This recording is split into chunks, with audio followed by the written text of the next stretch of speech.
one to think that anyone is doing anything other than pure power politics when it comes to the law. And that's a really cynical and destructive way of looking at all this, right? So I'm trying to avoid that.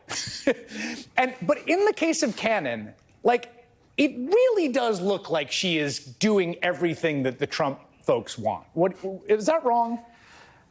You know, all due respect, Chris, I think that your resistance to cynicism toward the judicial system is part of the problem. Yeah. I think that progressives across the board have a tendency, a very strong inclination to say we trust the courts, we trust the process and the rule of law, and that even Republican-appointed justices have come through on the right side. Think about after the 2020 election, all of those Trump-appointed justices tossing out the absurd election subversion claims. But what we have here is different. Judge Cannon is in a special sort of elite class of hacks appointed by Donald Trump. I would add Matthew Kacsmaryk in Texas, who recently tried to ban medication abortion nationwide. They are a new breed of Federalist Society judges that, frankly, we haven't seen before.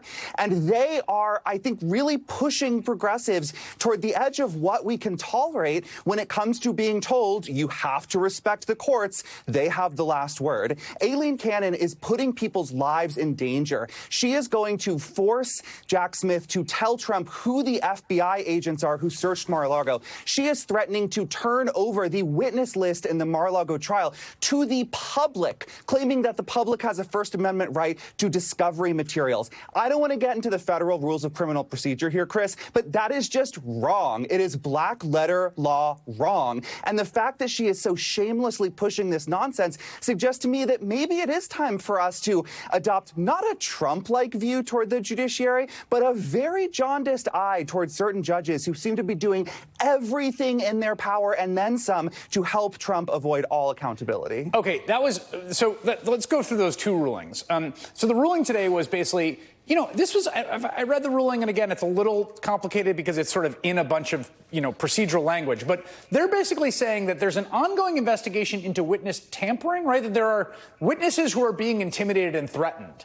And that is the reason that they can't turn this over to discovery, because they essentially don't want to, imperil that investigation / facilitate further witness intimidation, right? Yes, that is exactly right. And she said, sorry, you got to hand it over anyway.